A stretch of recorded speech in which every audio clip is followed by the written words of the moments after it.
எங்களோட சமுதாயத்துக்கு வந்து டக்குன்னு பணக்காரன் ஆயிடும் ஒரு ஆசை வந்துட்டு. அது சூரிய வம்சம் படத்துல வந்து 1983ஆம் ஆண்டு எனக்கு இந்த கடது வாங்குறது இந்த ஐயா 1350 ரூபா இருந்தது. நாங்கள் மாதிரி வந்து வெளிநாட்டுக்கு போகக்கூடாது. ஏன்னா பிள்ளையால முன்னேற்றம்னா அப்பா பக்கத்தை இருக்கும். நிச்சயமா. தமிழ் எந்திரன் சொந்தங்களுக்கு வணக்கம். இன்றைக்கு நான் வந்து எங்கே நிற்கிறேன்னு சொன்னால் கொடிகாமத்தில் நிற்கிறேன். கொடிகாமம் பொது சந்தையில் நிற்கிறேன்.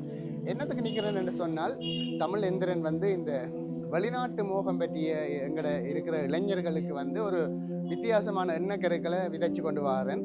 அந்த ரீதியில் இன்றைக்கு வந்து நான் ஒரு பெரிய ஒரு ஆளை தான் சந்திக்க போகிறேன். உண்மையாக யாருன்னு சொன்னாலவர் இந்த கொடிகாமம் நகர பகுதியில் வந்து நிறைய கடைகள் இருந்தாலும் ஆனால் ஒரு சிறிய இடத்துல தான் அந்த கடை இருக்குது. ஆனால் அவர்கிட்ட நிறைய ஆட்கள் வந்து போகிறத பார்க்கலாம். அவர்கிட்ட வந்து நாங்கள் நிறைய படிக்க வேண்டி இருக்குது.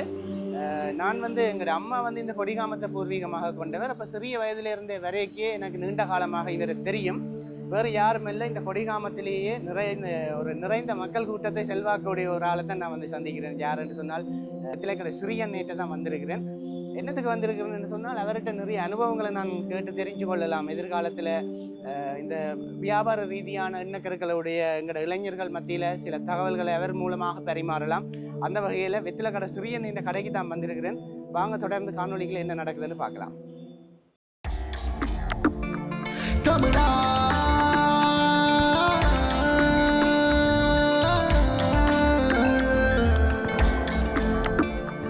தமிழா தமிழா தமிழா தமிழா தமிழ் என்கிறன். அந்த வகையில் வெத்திலக்கடை சிறியண்ணியோட நான் கதைக்கு வந்திருக்கிறேன். முதல்ல வணக்கம் சிறியண்ணி. வணக்கம். உங்களை எங்களோட பார்வையாளர்களுக்கு அறிமுகப்படுத்துங்க. நான் நினைக்கிறேன் உங்களை தெரியாதாக்கள் இருக்காது, என்றாலும் இந்த பார்வையாளர்களுக்கு தெரியாத சில பேர் வெளிநாடுகளில் இருந்தெல்லாம் பார்ப்பார்கள். அறிமுகப்படுத்துங்க. எனக்கு பேர் சிறியண்ணா தான் தெரியும், ஆனால் சிவராசா தான் நம்மளோட பேர். செல்லியா சிவராசா. நீங்கள் உங்களோட சொந்த இடம் வந்து கொடிகாமம் தானா? அல்லது இல்லை, நான் பிறந்து வந்தால் மந்திவில். இப்போ நான் இருக்கிற இடம் கொடிகாமம். சிறியண்ணியை பொறுத்தவரையில் நான் ஏற்கனவே சொன்ன மாதிரி இந்த கொடிகாமம் சந்தைக்கு வாராக்கள் சிறியண்ணிட்டு ஒருக்கா வந்துட்டு தான் போவினோம். அதே நேரம் இதுக்குள்ள பல இலத்திரனியல் கடைகள் இருக்குது, பெரிய பெரிய நிறைய உடுப்பு கடைகள் இருக்குது. ஆனால் சிறியண்ணின்ற கடைக்கு வார ஆக்கள் தான் கூட. என்னென்னு சொன்னால் அதுக்குள்ள நிறைய ரகசியங்கள் இருக்கும். அதை சிறியண்ணியை கேட்டு தெரிஞ்சு கொள்ளுவோம். இந்த ஒரு வியாபார ரீதியாக சாதிக்க வேண்டும் என்று சொல்கிற இளைஞர்கள் ஜோதிகள் மத்தியிலும் இந்த எண்ணக்கருவை விதப்பம். அது என்ன சிறியண்ண எப்படி அது உங்களோட மட்டும் எல்லாரும் நல்லா கதைக்கிறார்கள்? அது ரகசியம் தான். என்ன என்னென்ன பிஸ்னஸ்ல வந்து புகமையாக இருக்கணும். எப்பவும் எல்லாரும் சிரிச்சு கதைச்சு கொண்டு இருக்கணும். கோவிக்க கூடாது. கோவிச்சா மக்கள் எங்கள்கிட்ட வராது. அது எப்படி நீங்க வார எல்லாரும் இந்த அப்பு குட்டி செல்லம் சொல்லி எந்த வசமா அது இங்க இருந்து வர மாதிரி தான் இருக்குது. உண்மையா மொழியா வந்த மாதிரி தெரியல, உண்மையா வந்த மாதிரி தான். தெளிவா சொல்லுங்க. என்னன்னு சொன்னா ஒரு பிஸ்னஸ் ஒரு நான் முன்னேறினக்கான மக்கள், அந்த மக்களோட நான் சரியான முறையில் பணிமையாக போனால் தான் நான் முன்னேறி கொண்டு வரலாம். இப்போ இந்த துறையில் இந்த வியாபாரத்துக்கு சிறியண்ணை வந்து இந்த இடத்த கொடிகாமத்துக்கு எப்போ வந்தவர்? இந்த இடத்துக்கு 1983ஆம் ஆண்டு. 83 மாதளி மாதம். இப்போ அனுபவம் என்றால் கிட்டத்தட்ட எத்தனை வருடங்கள்? 83 என்றால் 2003 20 வருஷம் வந்துட்டு 41 வருட அனுபவம் உங்களுக்கு இருக்கு. 2024 இப்போ நீங்கள் எவ்வளவோ பேரை பார்த்துருப்பீங்க இல்லையா? இந்த சிறியண்ணே நான் ஏன் இந்த கொடிகாமம் சந்தைக்குள்ள இவ்வளவு பேர் இருக்க சிறியண்ணே நான் இதில் சமூகத்துக்கு வெளியில் அவற்றை முயற்சி ஏற்கனவே அறியப்பட்ட ஒருவராக இருந்தாலும் கொண்டு வரணும் என்று நினைச்ச நான் என்றால் அவற்றை தொழிலில் வந்து ஒரு துல்லியம் இருக்கும், ஒரு நேர்த்தி இருக்கும், ஒரு பெர்ஃபெக்ட்னஸ் இருக்கும். அதாவது பிஸ்னஸ் என்றால் எல்லாரும் சில பேர் வந்து கோவப்படுவார்கள். அவன் இந்த கடைக்கு ஏன் போகணும் என்று தோன்றும் அடுத்த தடவை. அடுத்தது வந்து சிறியண்ணைக்கு வந்து எங்களோட மைண்ட் ரீடிங் தெரியும். அப்போ என்ன வேணும், செல்லம் இது வேணும், அது தரவா இது தரவான்னு கேட்டு அந்த எங்களுடைய மனோபாங்கு அறிகிற தன்மை இருக்கும். மற்ற சிறியண்ணிட்ட என்ன வேணுமென்று சொல்லி இங்கே வந்து கேட்க தேவையில்லை. என்ன ஃபங்க்ஷன் என்று சொன்னால் சிறியண்ணிட்ட ஒரு செக்லிஸ்ட் இருக்கும், அதை அவர் தருவார். தொடர்ந்து பேசுவோம். இந்த வியாபாரம் இந்த வெற்றிலை என்று சொன்னால் எங்களோட சமயத்தில் லக்ஷ்மி என்று சொல்லுவார்கள். அந்த முன்னால் உங்களுக்கு அது இருக்கிறதாலேயே தெரியல. சிறியன் ஒரு ஃபார்ச்சூனான ஆள். அதாவது அவருக்கு ஆண்டவனேந்து அந்த செல்வம் அதுகள் எல்லாம் அவருடைய முயற்சியும் அவருக்கு அந்த ஆண்டவன் கிருபையும் வந்து அதை கொடுத்திருக்குது. நீங்கள் தெய்வ நம்பிக்கை. எந்த தெய்வத்தை கும்புற? நீங்க உங்களுடைய குலதெய்வம் யார்? காளி. காளி சந்தை பக்கம் தான் இருக்கா? சந்தைக்கு பின்புறமாக இருக்கிற ஈர உழைச்சி தான் அந்த கோயிலை நான் கட்டி இருக்கேன். அது அவ எனக்கு தருவா. நிச்சயமா. நீங்கள் இதுக்குள்ள சொன்னீங்கள் 83ஆம் ஆண்டு வந்தேன்னு சொல்லி, அந்த 83ஆம் ஆண்டிலிருந்து 2024 நிற்கிறோம். இதில் நீங்கள் இந்த வியாபாரத்தில் சாதித்த விஷயங்கள்னு சொன்னால் என்னதை சொல்லுவீங்க? இந்த வியாபாரத்தில் நமக்கு அம்மா அப்பா கஷ்டம் ஒரு பிறப்பு காணி இல்லை. ஈழ உழைச்சினா ஒரு வீட்டை வாங்கியிருக்கேன், வீடு வள காணி, அதை விட ஒரு காணி வாங்கியிருக்கேன். நிச்சயமா பார்வையாளர் கேளுங்க. ஒரு பிறப்பு காணிக்கே கஷ்டமா இருந்தது ஆரம்பத்தில் இல்லையா? நீங்கள் எத்தனை சகோதரங்களோட பிறந்தீங்க? 8 பேரோட நிச்சயமா அந்த காலத்துல இப்பயே ஒரு குழந்தை வளர்க்குற கஷ்டமா இருக்கிற காலத்துல 8 பேர் அந்த நிலை கஷ்டமா இருக்கும். ஆனால் சரி, என்ன மேற்கொண்டு சொல்லுங்க. என்னென்னா அந்த இடங்களுக்கு அடுத்த வேலையை போகாமல் எங்களுடைய ஐயா அம்மா வளர்த்து விட்டார். அதை யோசிச்சே நான் முன்னுக்கு வந்தேன். ஆனால் இப்போ எனக்கு கொடியானத்தில் 2-3 சொந்த கடை கிடக்கு, வீடு வள வாங்கியிருக்கேன், காணி வாங்கியிருக்கேன். எந்த ஆசை கூடத்தக்க நல்ல வாயனம் வாங்கி வச்சிருக்கேன். அடுத்தவே நம்பி இல்லை, நான் கஷ்டப்பட்டு வச்சு நான் கடை போய் 5 மணிக்கு, நான் வீட்டை போய் 8 மணிக்கு. நிச்சயமா அதைத்தான் இந்த பார்வையாளருக்கு நான் கொண்டு வர வேணும்னு நினைச்சேன். நான் சிறியனே நான் கேட்டேன், இந்த நேர்காணலில் செய்வோம் எத்தனை மணிக்கு நீங்கள் கடை திறப்பீங்களா? 5 மணிக்குன்னு சொன்னேன். ஆனால் நான் இந்த இன்டர்வியூ எடுக்கிறதுக்கே லேட்டாக தான் நிலைமை வந்திருக்கிறேன். அவற்றை ஒரு ஆள் நல்லா இருக்கிறாருண்டா பார்த்து நிறைய பேர் எரிச்சல் படுவான். ஆனால் அதுக்கு பின்னால் இந்த உழைப்பை ஒரு தரம் பார்க்குறது இல்லை. அவர் 5 மணிக்கு ஒழும்பி 8 மணிக்கு போகிறார்.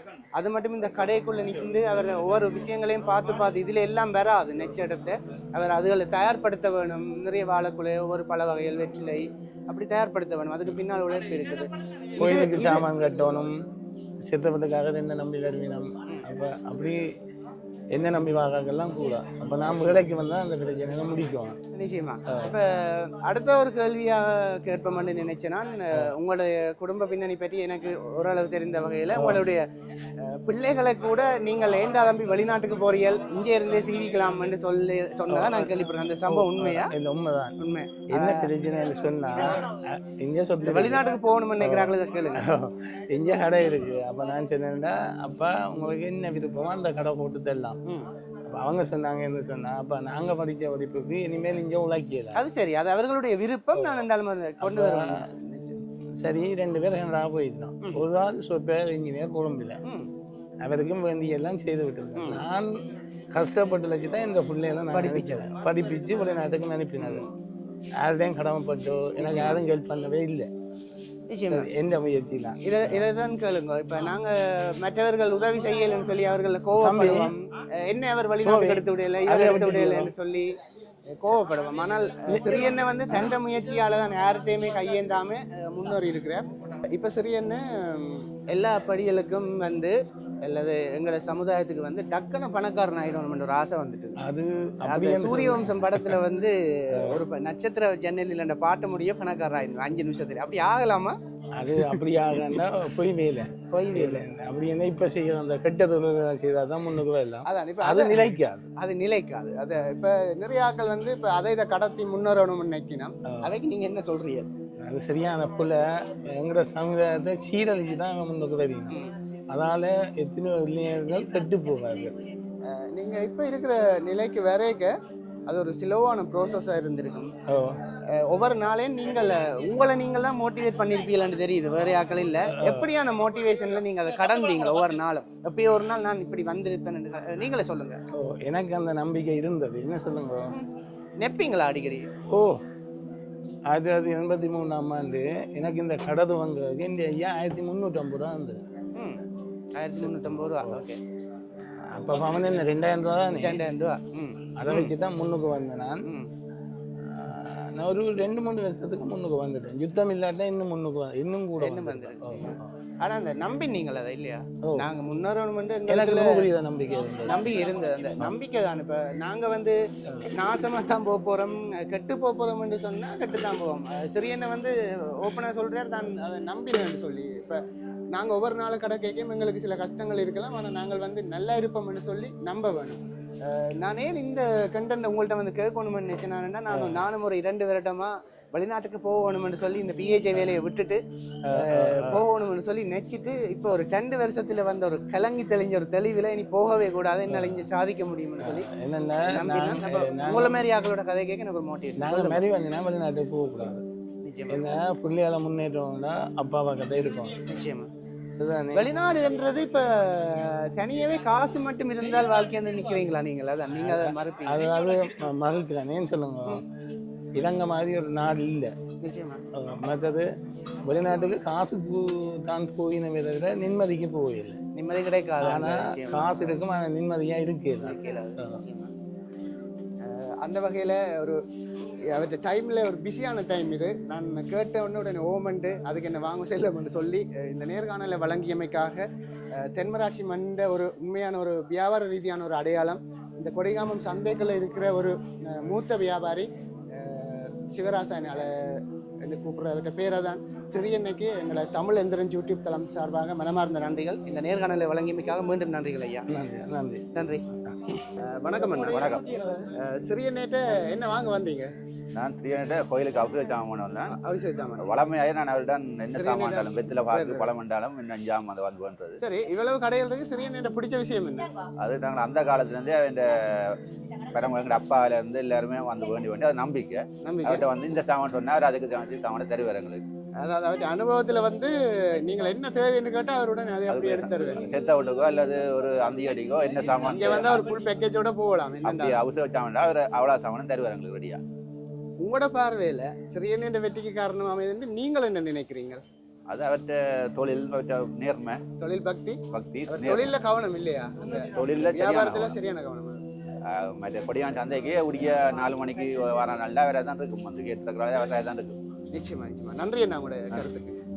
சிறியண்ணே முயற்சியை பற்றி சொல்றேன் என்றால், இப்போ என் அப்பா வந்து எனக்கு எல்லாம் தெரியும். உங்கள் உறவினர் அவர் வந்து அந்த காலத்தில் எங்களை விட்டு அடியால ஒரு திருக்கல் வண்டியில் வாழைப்பழம் எல்லாம் கொண்டு வருவார். இவர் பின்னால வருவார், வந்து பின்னா பிடிச்ச கொண்டு ஒரு 10 பேரும் இருக்கு. எப்படி பிசினஸ் மைண்ட் இருக்குமா?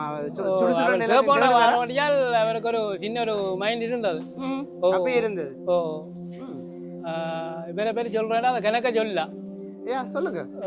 இவர் ஒரு என்னென்றால் ஒரு நல்ல உள்ளம் படைத்தவன். வெளிப்படையா வஞ்சகம் இல்லை, வெளிப்படையா எல்லாம் பேசி கதைச்சு எல்லாத்தையும் செய்வார். வணக்கம் ஐயா. வணக்கம். எவ்வளவு காலமா சிறியன் இந்த கடைக்கு வாரியல்? நாங்கள் குறைஞ்சது ஒரு 25-30 வருஷமா இங்கே இருக்கிறோம். அம்மாளே, அந்த காலமா இங்கே தான் வரீங்க? வரோம். சரி, இன்றைக்கு என்ன அலுவலை வந்தீங்க? இன்றைக்கு என்ன அலுவலை வந்தீங்க? வெத்தில வாக்குகள் பண்ணணும், கோயிலுக்கு பண்ணணும் தான். கோயிலுக்கு வேண்டாம் வந்தீங்க. அந்த வகையில் தமிழ் எந்திரன் சொந்தங்களுக்கு இன்றைய நேர்காணல் மிகவும் பிரயோஜனமாக இருந்திருக்கும். சிறியன் என்ற சில விஷயங்களை உங்களோட வாழ்க்கையிலையும் கடை கொண்டு வெற்றி பெற வாழ்த்துக்கள் கூறி இன்றைய காணொலியில் இருந்து விடைபெற்றுக் கொள்கின்றேன். நன்றி, வணக்கம்.